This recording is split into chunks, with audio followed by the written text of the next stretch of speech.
श्री गणेशाय नमः। ओम नमो भगवती वासुदेवाय। श्रीमद् भागवत कथा स्कंद तृतीय अथ द्वितीयोऽध्याय। उद्धव जी द्वारा भगवान की लीलाओं का वर्णन। श्री सुखदेव जी कहते हैं, जब विदुर ने परम भक्त उद्धव से इस प्रकार उनके प्रियतम श्री कृष्ण से संबंध रखने वाली बातें पूछीं, तब उन्हें अपने स्वामी का स्मरण हो आया और वे हृदय भर आने के कारण कुछ भी उत्तर न दे सके। जब ये 5 वर्ष के थे, तब बालकों की तरह खेलने में ही श्री कृष्ण की मूर्ति बनाकर उनकी सेवा पूजा में ऐसे तन्मय हो जाते थे कि कलेवे के लिए माता के बुलाने पर भी उसे छोड़कर नहीं जाना चाहते थे। अब तो दीर्घ काल से उन्हीं की सेवा में रहते रहते ये बूढ़े हो चले थे। अतः विदुर जी के पूछने से उन्हें अपने प्यारे प्रभु के चरण कमलों का स्मरण हो आया। उनका चित्त विरह से व्याकुल हो गया। फिर वे कैसे उत्तर दे सकते थे। उद्धव जी श्री कृष्ण के चरणारविंद, मकरंद सुधा से सरोवर, 2 घड़ी तक कुछ भी न बोल सके। तीव्र भक्ति योग से उसमें डूब कर वे आनंद मग्न हो गए। उनके सारे शरीर में रोमांच हो आया तथा मुंदे हुए नेत्रों से प्रेम के अश्रुओं की धारा बहने लगी।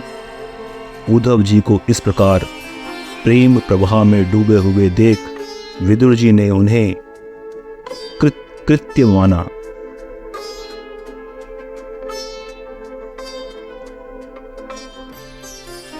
कुछ समय बाद जब उद्धव जी भगवान के प्रेम धाम से उतरकर पुनः धीरे धीरे संसार में आए, तब अपने नेत्रों को पोंछकर भगवल्लिकाओं का स्मरण हो आया। विस्मित हो विदुर जी से इस प्रकार कहने लगे। उद्धव जी बोले, विदुर जी, श्री कृष्ण रूप सूर्य के छिप जाने से हमारे घरों को काल रूप अजगर ने खा डाला है। वे श्रीहीन हो गए हैं। अब मैं उनकी क्या कुशल सुनाऊं। ओह, यह मनुष्य लोक बड़ा ही अभागा है। इसमें भी नितांत यादव भाग्यहीन हैं, जिन्होंने निरंतर श्री कृष्ण के साथ रहते हुए भी उन्हें नहीं पहचाना। जिस तरह अमृतमय चंद्रमा के समुद्र में रहते समय मछलियां उन्हें नहीं पहचान सकी थी। यादव लोग मन के भाव को ताड़ने वाले, बड़े समझदार और भगवान के साथ एक ही स्थान में रहकर क्रीड़ा करने वाले थे, तो भी उन सब ने समस्त विश्व के आश्रय सर्वांतर्यामी श्री कृष्ण को एक श्रेष्ठ यादव ही समझा।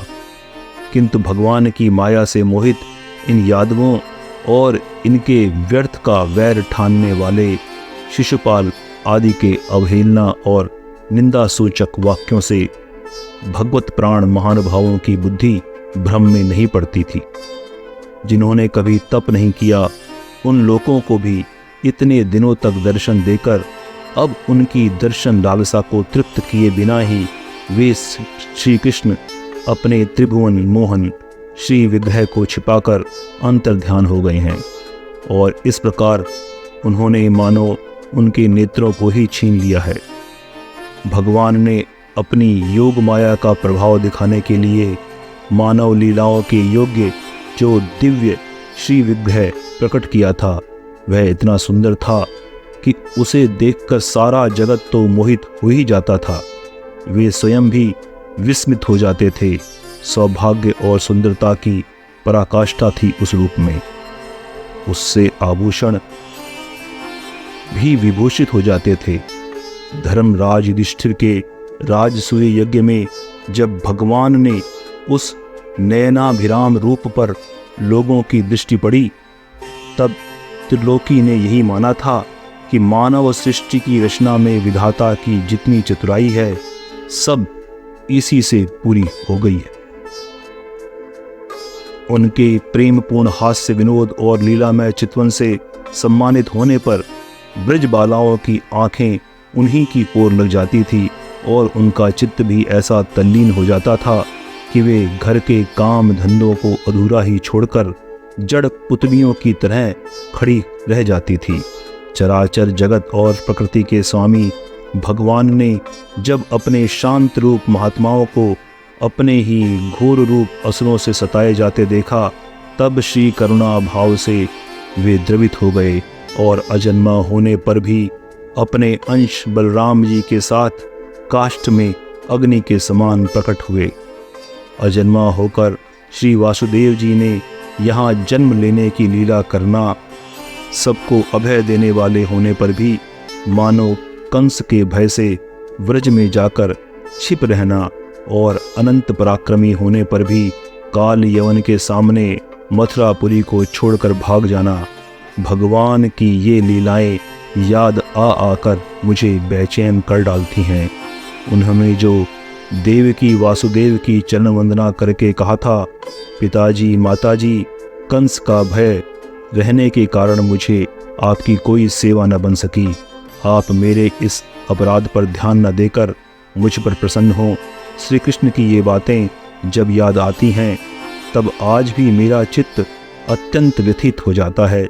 जिन्होंने काल रूप अपने भ्रुकुटी विलास से ही पृथ्वी का सारा भार उतार दिया था, उन श्री कृष्ण के पाद पद्म पराग का सेवन करने वाला ऐसा कौन पुरुष है जो उसे भूल सके।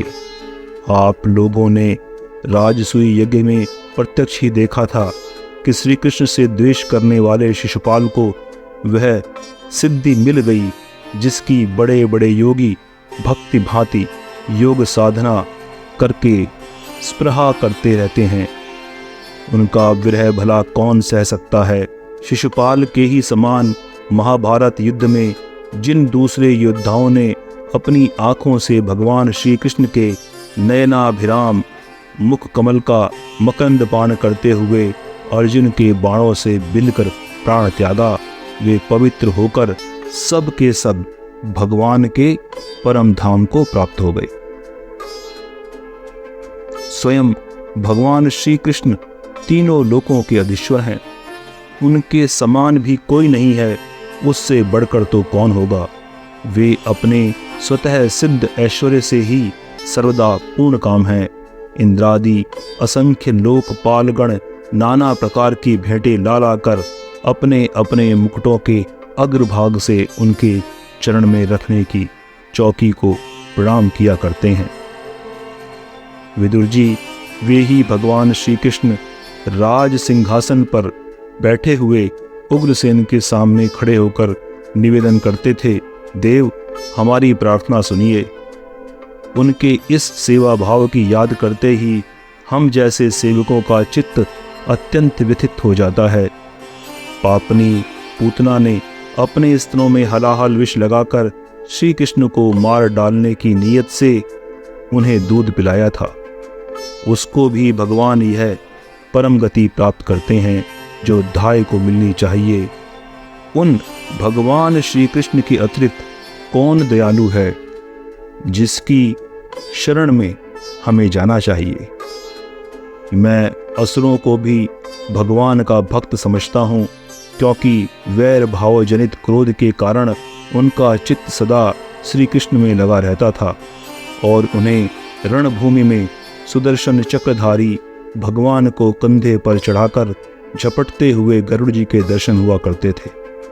ब्रह्मा जी की प्रार्थना से पृथ्वी का भार उतारकर उसे सुखी करने के लिए कंस के कारागार में वासुदेव देवकी के यहाँ भगवान ने अवतार लिया था। उस समय कंस के डर से पिता वासुदेव ने उन्हें नंद बाबा के व्रज में पहुंचा दिया था। वहाँ वे बलराम जी के साथ 11 वर्षों तक इस प्रकार छिप कर रहे कि उनका प्रभाव व्रज के बाहर किसी पर प्रकट नहीं हुआ। यमुना के उपवन में जिसके हरे भरे वृक्षों का कलरव करते हुए पक्षियों के झुंड रहते हैं, भगवान श्री कृष्ण ने बछड़ों को चराते हुए ग्वाल बालों की मंडली के साथ विहार किया था। वे ब्रजवासियों की दृष्टि आकृष्ट करने के लिए अनेकों बाल लीला उन्हें दिखाते थे। कभी रोने से लगते, कभी हंसते और कभी सिंह शावक के समान मुग्ध दृष्टि से देखते। फिर कुछ बड़े होने पर वे सफ़ेद बैल और रंग बिरंगी शोभा की मूर्तियों, गौओं को चराते हुए अपने साथी गोपों को बांसुरी बजा बजा कर रिझाते थे। इसी समय जब कंस ने उन्हें मारने के लिए बहुत सी मायावी और मनमाना रूप धारण करने वाले राक्षस भेजे, तब उनको खेल ही खेल में भगवान ने मार डाला, जैसे बालक खिलौनों को तोड़ फोड़ डालता है। कालिया नाग का दमन करके विष मिला हुआ जल पीने से मरे हुए ग्वाल बालों और गौओं को जीवित कर उन्हें कलिय दह का निर्दोष जल पीने की सुविधा कर दी। भगवान श्री कृष्ण बड़े हुए धन का सद्व्यय कराने की इच्छा से श्रेष्ठ ब्राह्मणों के द्वारा नंद बाबा से गोवर्धन पूजा रूपी को यज्ञ कराया। भद्र इससे अपना मान जब इंद्र भंग होने के कारण क्रोधित होकर वज्र का विनाश करने के लिए मूसलधार जल बरसाना आरंभ किया, तब भगवान ने करुणावश खेल ही खेल में छत्ते के समान गोवर्धन पर्वत को उठा लिया और अत्यंत घबराए हुए व्रजवासियों की तथा उनके पशुओं की रक्षा की। संध्या के समय जब सारे वृंदावन में शरद के चंद्रमा की चांदनी छिटक जाती थी, तब श्री कृष्ण उनका सम्मान करते हुए मधुर गान गाते हुए और गोपियों के मंडल की शोभा बढ़ाते हुए उनके साथ रास विहार करते थे।